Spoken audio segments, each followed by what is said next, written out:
तो यूं ही खबर ये लगती है कि नहीं, खुशी की उम्मीद है। उसके बाद क्या होता है? उसके बाद ये होता है कि अच्छे डॉक्टरों से मशवरा लिया जाता है। जो इस फील्ड के माहिर होते हैं उनको आप जो है खातून को लेके जाते हैं, चेकअप होता है और ये जानने की कोशिश की जाती है कि जो बच्चा परवान चढ़ रहा है, जो बच्चा नशोनुमा के मराहिल से गुजर रहा है, उसके माइंड में, उसके हार्ट में, उसकी हाइट में, उसके जिस्म के किसी भी हिस्से में कोई कमी तो नहीं है, कोई कजी तो नहीं है, कोई नक्स तो नहीं है। इसलिए कि आप जो है बाप बनने वाले हैं, वो आपका लख्ते जिगर है, नूरे नजर है, आंखों की ठंडक है, दिल का करार है। इसलिए सारी कोशिश ये है अभी से, अभी 4 माह का हुआ, चेकअप हो रहे हैं और अच्छे डॉक्टरों का इंतखाब करके आप अच्छे डॉक्टरों से कंसल्ट कर रहे हैं। फिर क्या हुआ? 9 महीने गुजरे, एक चांद सा खूबसूरत सा बच्चा आपके सहने चमन में मुस्कुराता हुआ नजर आया। पूरे घर में खुशी के शादियाने बजने लगे, हर शख्स खुशी से नाचने लगा। और फिर क्या हुआ? उसके बाद अच्छे से गुस्ल दिया गया। गुस्ल देने के बाद उलमा से, मुफ्तियाने किराम से कांटेक्ट किया गया कि इसका अच्छा सा नाम बताया जाए, हजरत इसका खूबसूरत सा नाम बताएं, ताकि ये वो ऐसा नाम बताएं कि उस नाम का इस बच्चे पर अच्छा सा नाम बता दिया गया। और नाम ही नहीं बताया गया, इसके साथ क्या है? आपका बच्चा चूंकि पैदा हुआ, अल्लाह ने आपको दौलत दी है, तो ब्रांडेड कंपनियां, पूरी दुनिया की जो ब्रांडेड कंपनियां हैं, आपने उनसे बच्चे के कपड़े खरीदे। बच्चे के जो और दूसरे लवाजमात हैं, वो भी कोई लोकल कंपनी से नहीं, बल्कि ब्रांडेड कंपनी से। उसके बाद बच्चे का चेकअप होता है और चेकअप होने के बाद डॉक्टरों से पूछा जाता है कि किसी तरह की नैरो में, हार्ट में, हाइट में या जिस्म के किसी पार्ट में कोई कमी तो नहीं है, कोई कजी तो नहीं है। By the way, suppose that, मान लेके डॉक्टर ने बता दिया कि नैरो की कोई प्रॉब्लम है। क्या होता है? आप पूछते हैं डॉक्टर साहब कहाँ जाना है? उसने बताया कि आप फर्रुखाबाद चले जाएं। कभी कभी वो होता है, वो कभी डॉक्टर बताएगा कि नहीं फर्रुखाबाद से काम नहीं चलेगा, कानपुर जाएं। कभी ये बताएगा कि इसकी दवा हिंदुस्तान में नहीं है, आउट ऑफ कंट्री जाना पड़ेगा, आपको हिंदुस्तान से बाहर जाना पड़ेगा। लख्ते जिगर की सेहत के लिए हम बाहर का रुख कर रहे हैं, सिंगापुर का रुख कर रहे हैं और दुनिया की जहां का मेडिकल बहुत डेवलप किए हुए हैं, हम इटली का रुख कर रहे हैं अपनी बच्चे की सेहत के लिए। और जब बच्चा 4 साल का हो गया, बहुत सुनते रहिएगा, जब बच्चा 4 साल का हो गया, 4 साल होने से पहले दानिश्वरों से, माहिरीन से, जो अच्छी जानकारी रखते हैं, उनसे आप पूछ रहे हैं। बच्चा पढ़ने की उम्र में आ रहा है, आज तो देखा जाता है 2.5 साल में, 2 ही साल में दाखिला करा देते, एडमिशन करा देते। किसमें? जो पूरे शहर में, पूरे छिबरा बहू में जो सबसे हाई फाई स्कूल होगा, उसमें अपने बच्चे का दाखिला कराएंगे। क्यों? ख्वाहिश ये है कि हमारा बच्चा IAS बने, हमारा बच्चा PCS बने, हमारा बच्चा नेट क्वालिफाई करे, हमारा बच्चा अच्छा साइंटिस्ट बने, हमारा बच्चा एक जीनियस पर्सन बने, ताकि जब वो फारिग होने के बाद, अपनी तालीम कंप्लीट करने के बाद दुनिया के सामने आए, तो दुनिया ये कहने पर मजबूर हो जाए कि इसने IAS को क्वालिफाई किया है, PCS को क्वालिफाई किया है और ये वेल एजुकेटेड पर्सन है। अच्छा ये बताएं, ऐसा होता है कि नहीं? तो आपने अपने लख्ते जिगर, नूरे नजर के लिए अभी 4 माह का हुआ शिकम में मेडिसिन के नाम पर, सेहत के नाम पर, चेकअप के नाम पर लाखों रुपया खर्च किए कि नहीं?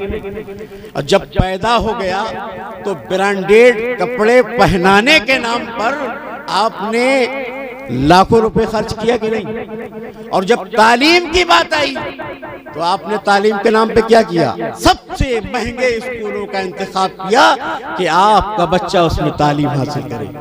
मैं यहीं पर आपसे रुक कर पूछना चाहता हूँ, दीन के लिए आपने बच्चे को कहाँ पढ़ाया?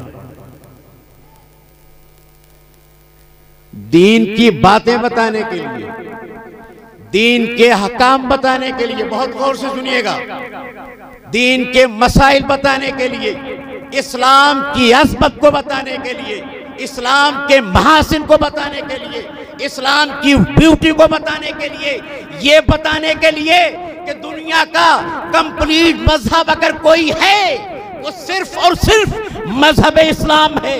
ये बताने के लिए कि दुनिया का आफाकी मजहब अगर कोई है वो मजहब इस्लाम है। ये बताने के लिए कि मजहब इस्लाम ऐसा है, ऐसी मजहब इस्लाम इंसान की पैदाइश से लेकर मौत तक के सारे मराहिल का इस्लाम के पास हल है। इस्लाम के पास जानकारी है कि बच्चा जब पैदा हो तो उसके साथ क्या किया जाए, जवानी की दहलीज पर कदम रखे तो उसके साथ किस तरह से पेश आया जाए, और जब वो दुनिया से रुखसत हो जाए तो उसे किस तरह से किस तरह से कफन पहनाया जाए, किस तरह से कब्र पर उतारा जाए। मैं आपसे पूछना चाहता हूँ, दीनी तालीम के लिए आपने क्या किया? कुछ किया आपने? अल्लाह। अभी मैं दीनी तालीम की बात आई ना, अभी मैं यहाँ पर, ये आप लोग बैठे हुए हैं, ये हमारी खवातीन बैठी हुई है, मैं बड़ी जिम्मेदारी के साथ कहना चाहता हूँ, अगर मैं पूछ लूं कि 5 ऐसे शख्स खड़े हो जाए जिनको 5 कलमे याद हो, मेरा यकीन है कि 5 अफराद नहीं मिलेंगे। मैं अगर पूछ दूं अल्लाह के नबी सल्लल्लाहु अलैहि वसल्लम की, मैं अगर पूछ दूं अल्लाह के नबी सल्लल्लाहु अलैहि वसल्लम के वालिद का नाम क्या है, वालिदा का नाम क्या है, आप नाम नहीं बता पाएंगे। मैं आपसे पूछ दूं, और से सुने, अरे ये पोस्टर लग जाएगा भैया, बैनर लग जाएगा, आप सुनो, मैं आपसे पूछ दूं, आप मुसलमान हैं, एक मुसलमान का रब के बारे में अकीदा होता है, अंबिया और रसूल के बारे में अकीदा होता है, फरिश्तों के बारे में अकीदा होता है, जिन्नात के बारे में अकीदा होता है। ये सबसे बड़ा फर्ज है अकीदे के बारे में आदमानी इंसान मुसलमान जानकारी हासिल करे, ये सबसे बड़ा फर्ज है, सबसे जरूरी फर्ज है। मैं आपसे पूछना चाहता हूँ, मजमे से कितने लोग हैं जो ये बताएंगे रब के बारे में ऐसा अकीदा रखना चाहिए, नबियों के बारे में ऐसा अकीदा रखना चाहिए, और रब ने जो दूसरी मखलूकात पैदा फरमाई उसके बारे में ऐसा अकीदा रखना चाहिए? कई लोग बताएंगे। मिजाज ये बन चुका है, नसीहत ना की जाए, जज़्र तौबीख ना की जाए, फजाइल बयान किए जाए, मनाकिब बयान किए जाए, शोहरा आए और फजाइल बयान करे, मनाकिब बयान करे, आप उछल कर उनको दाद दे रहे हैं, उनको नोट दे रहे हैं। मैं आपसे पूछना चाहता हूं, आप ये बताएं, एक मोमिन के लिए ईमान से बड़ी कोई चीज है? एक मोमिन के लिए ईमान से बड़ा कोई सरमाया नहीं, ईमान से बड़ी कोई दौलत नहीं, ईमान पूरी दुनिया में, पूरी कायनात में एक मोमिन के लिए ईमान से बढ़कर कुछ नहीं। मैं आपसे पूछना चाहता हूं, जो ईमान आपके लिए सब कुछ है, आपको उसकी जानकारी है? जानकारी? और अगर कहें कि जानकारी है तो मैं अभी आपको खड़ा करता हूं और 5 कलमे सुन लेता हूं। काबिल मुबारकबाद है हमारे अजीजम मौलाना मुफ्ती रहबर ज़ीदा मजदहू के वालिदैन, जिन्होंने इस मादी दुनिया को देखा। इस मादी दुनिया में लोग पैसे की बात कर रहे हैं, अखलाकमंद उसे माना जा रहा, खलीक उसे माना जा रहा है जिसके पास पैसा है, नेक उसे गर्दाना जा रहा है जिसके पास दौलत है, और सही और सालिम इंसान आज की दुनिया में वो है जिसकी तिजोरी में दौलत है, जिसके खजाने में मालो दौलत के अंबार है। दुनिया उसे अच्छा कह रही है, सखी कह रही है, सच्चा मुसलमान कह रही है और सच्चा मोमिन कह रही है। आपने दीनी तालीम क्यों नहीं दी? हमारे बच्चे दीनी तालीम हासिल करेंगे। आपने कॉलेजों का इंतखाब किया, आपका बच्चा IAS बन गया, PCS बन गया, नेट क्वालिफाइड, नेट कोर्स ने क्वालिफाई कर लिया। नारे तकबीर, नारे रिसालत, फातह बिलग्राम कॉन्फ्रेंस, मसलके आला हजरत, फैजाने आला हजरत, मुहाफिजाने मसलके। बात क्या चल रही थी? अकीदे की बात चल रही थी ना। थोड़ा यहीं पर हैं आप। इनके वालिदैन, इनके अजीज़ो अकारीब, इनके अहबाब सब काबिल मुबारकबाद हैं, इसलिए कि लोग ये देख रहे हैं कि बच्चा IAS बना, बच्चा PCS बना और उसने साइंटिस्ट की डिग्री ली। तो क्या हुआ? डिग्री लेने के बाद ये हुआ कि मीडिया वाले आ गए और सोशल मीडिया पर इसका खूब तस्करा हुआ और बाप खुशी से चहक कर इंटरव्यू दे रहा है, माँ खुशी से चहक कर इंटरव्यू दे रही है। भाई मसरतो शादमानी के आलम में मीडिया वालों का सामना कर रहे हैं। और आपने क्या समझा? ये समझा कि उलमा की तनख्वाहें कम होती है। उलमा जब फारिग हो जाते हैं कोई गुणगान करने वाला नहीं होता है। आप इस मजलिस में ये बातें सुने और ये गवाह हैं, ये मुफ्ती रहबर साहब जो अच्छे आलिम दीन है, बासनद मुफ्ती हैं। ठीक है, आप दुनिया में देख रहे हैं इनकी तनख्वाह अच्छी नहीं है। जब दस्तारे फजीलत से इनको नवाजा गया, लोग मीडिया वाले इनके पास नहीं आए। जब इफ्ता की दस्तार इनके सर पर सजाई गई तो मीडिया वाले नहीं आए। अब नतीजा ये निकला कि इन्होंने जो इल्म हासिल किया उसकी वैल्यू नहीं है, उसकी कोई कीमत नहीं है, उसकी कोई हैसियत नहीं है। अरे प्यारे, ये दुनिया की बात है, मैदान महशर की चलचलाती धूप है, मैं उसमें लेके चलता हूँ। और मुस्तफा जाने रहमत रूही फिदा सल्लल्लाहु अलैहि वसल्लम के फरमान सुने। आप क्या देख रहे हैं? यही रहबर, वही बच्चा जो कल तक हमारे साथ खाना खाता था, वही बच्चा जो कल तक हमारे साथ गिल्ली डंडा खेलता था, वही बच्चा जो छोटा था तो हमारे साथ खेला करता था, आज ये बच्चा आलिम दीन बन गया, मुफ्ती इस्लाम बन गया। आप यकीन जाने कल क़यामत के दिन न सिर्फ अव्वलीन होंगे, आखिरीन होंगे, अंबिया होंगे, सालिहीन होंगे, अतकिया होंगे, अगबास होंगे, अक़ताब होंगे।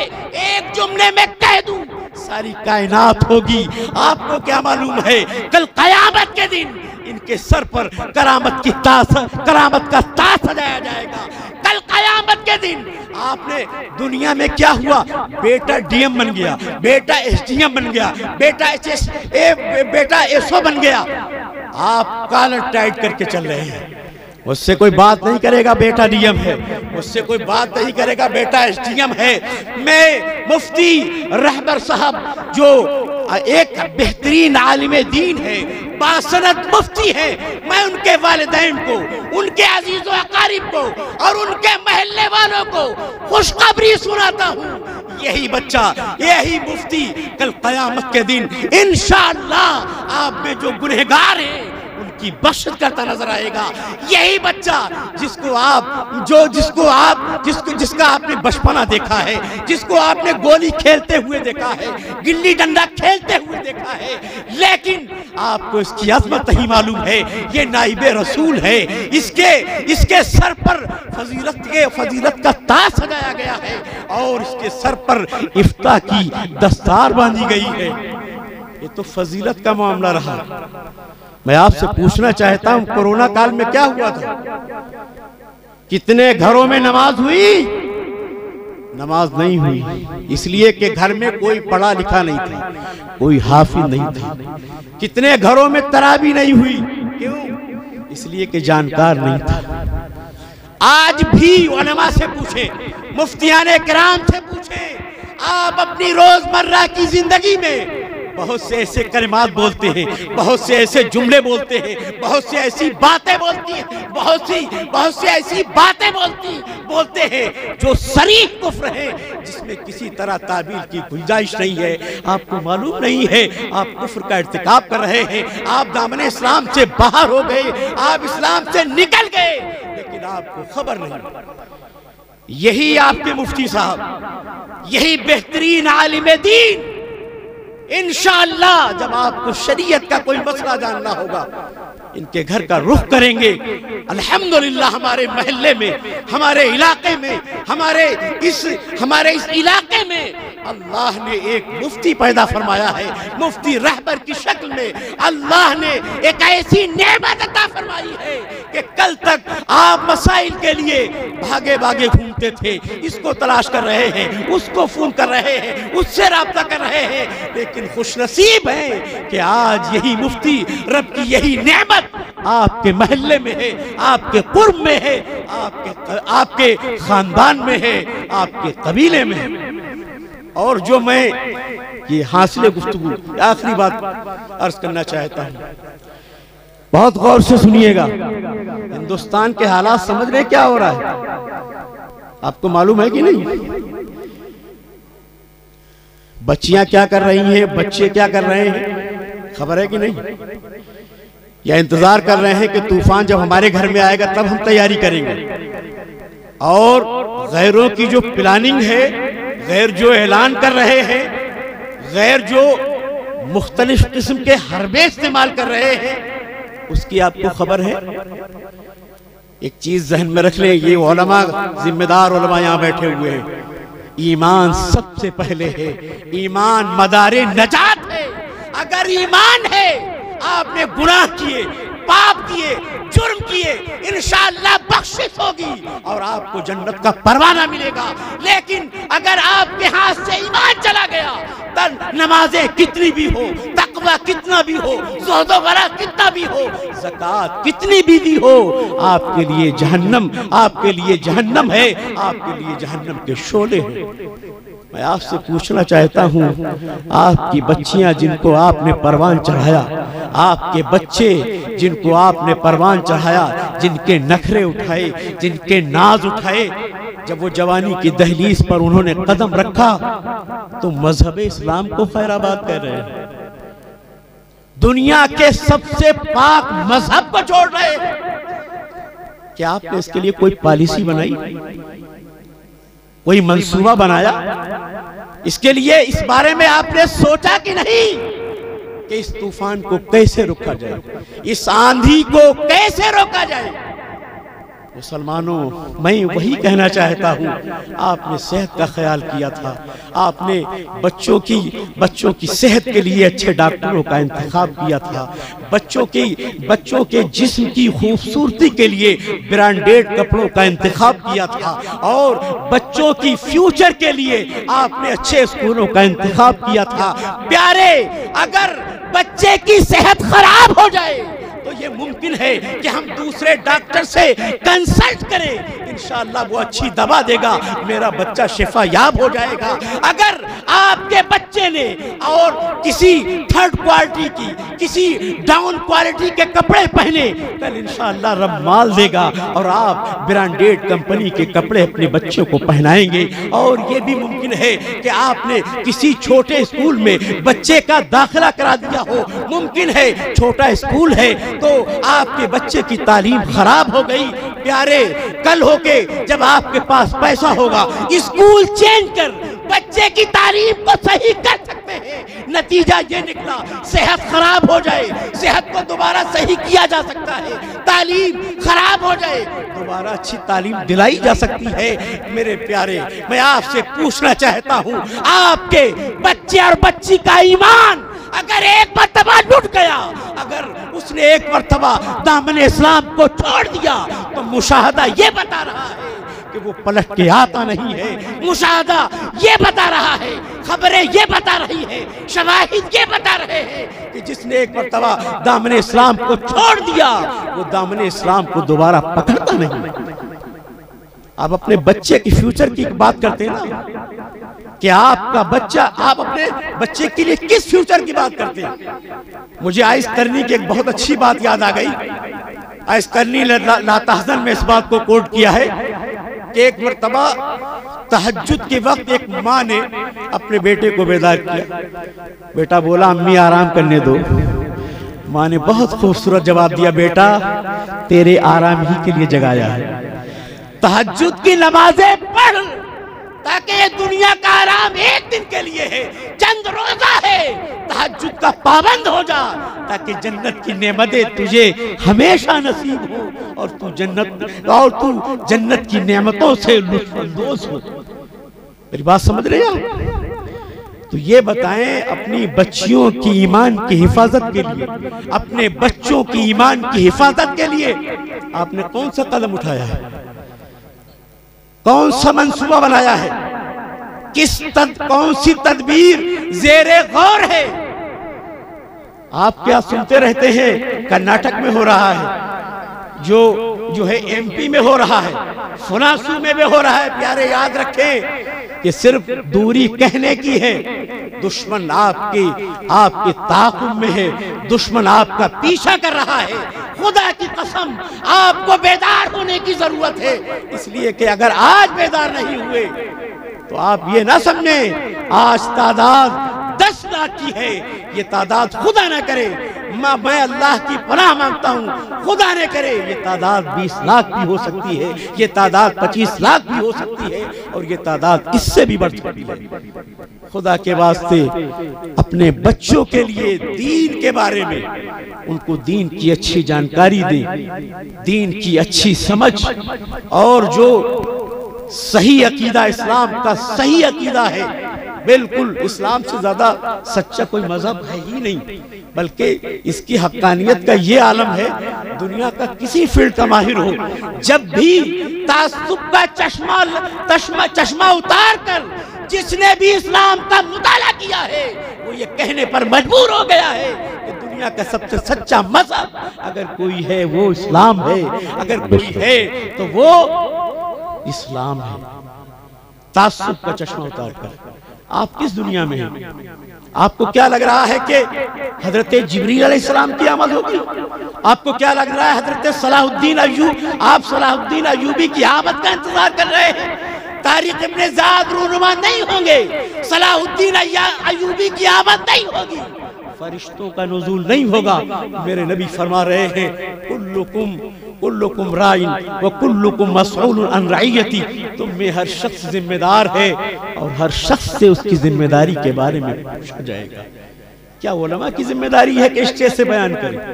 क्या सिर्फ मुफ्ती रहबर साहब की जिम्मेदारी है कि आपको बेदार करें? आप बाप किस लिए बने? आप माँ किस लिए बनी? आप भाई किस लिए कहला रहे हैं? आपको बहन कहलाने का हक नहीं है। आपके बच्चे का सबसे कीमती सरमाया, सबसे कीमती दौलत जो ईमान है, जो इस्लाम है, जो उसका सच्चा अकीदा है, जब वही चला गया और आप उसकी हिफाजत न कर सके, उसकी मदद न कर सके, तो क्या आप बाप कहलाने के लायक हैं? आप माँ कहलाने के लायक हैं? आप बहन कहलाने के लायक हैं? हरगिज़ नहीं। खुदा के वास्ते ये जो मेरी बातें आप सुन रहे हैं, ये मेरे दिल का दर्द है। मेरी बात समझ रहे हैं? मेरे दिल का दर्द है। खुदा के वास्ते बेदार हो जाएं। आपको मालूम नहीं है, हमारी बच्चियां जो कल तक कनीज़े आयशा थी आज शिवानी हो रही है। हमारी बच्चियां जो कल तक कनीज़े फातिमा थी आज वो ऐशोरिया हो रही हैं। हमारी बच्चियां जिनका नाम कल तक मैमूना